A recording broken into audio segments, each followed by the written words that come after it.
Berikut yang kakak tangkap dari pengalaman kakak mengajar,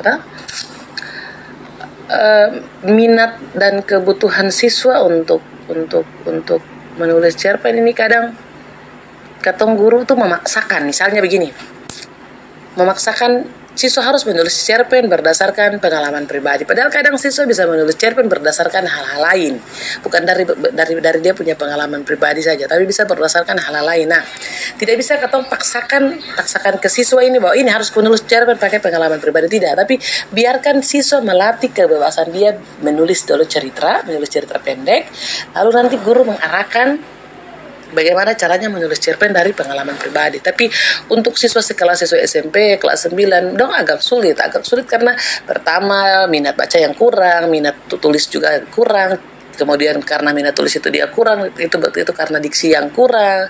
Kemudian kalau diksi yang kurang, terus bagaimana menentukan ide untuk cerpen ini juga dia terbatas. Kemudian bagaimana dia mengembangkan setiap ide yang ada dalam paragraf maupun setiap ide yang dalam teks itu dia menjadi besar, itu siswa tuh mengalami kesulitan. Tapi kalau untuk kakak yang di kakak sekolah saja yang selama ini kakak ngajar dan beberapa kali bertukar pikiran dengan guru-guru yang mengajarkan materi cerpen ini, kadang itu diksi siswa tuh terbatas. Kemudian karena diksi siswa terbatas dong ini pemalas baca, minat bacanya kurang.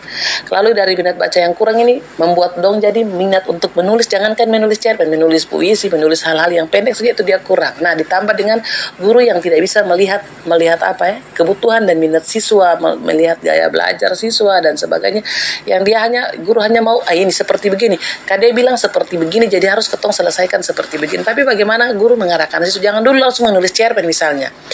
Tulis saja satu pengalaman, tuangkan dalam 2 paragraf. Atau tuangkan dalam 2 paragraf, lalu kembangkan itu sebagai sebuah cerita misalnya.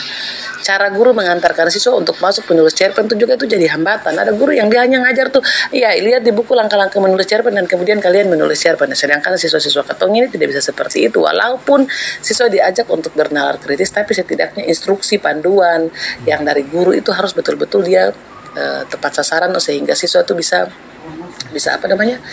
memahami. Guru ini kan sumber informasi yang paling utama dalam kelas, nah bagaimana guru itu dia bukan hanya sekedar stuck di buku saja, tapi dia bisa mengembangkan pola pikir siswa itu sehingga dia berpikir bahwa beta ini sebelum menulis begini harus beta bikinnya seperti ini dulu. Siswa itu juga dia sulit menulis karena dia tidak mampu membuat kerangka dalam artian begini. Dia bikin kerangka cerpennya dulu, baru dia mengembangkan setiap ide dari paragraf-paragraf itu menjadi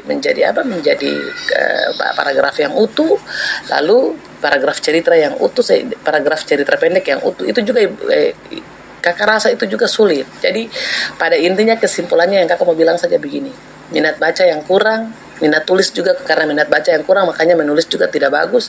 Karena minat baca yang kurang makanya perbendaharaan kata juga, terutama siswa yang ada di pelosok-pelosok itu kan terbatas, bahasa Indonesianya terbatas. Nah, perbendaharaan kata atau diksi itu juga dia kurang, sehingga karena dia kurang menyebabkan siswa itu dia kesulitan untuk menulis cerpen. Baik, terima kasih kakak atas sharingnya. Tuhan memberkati.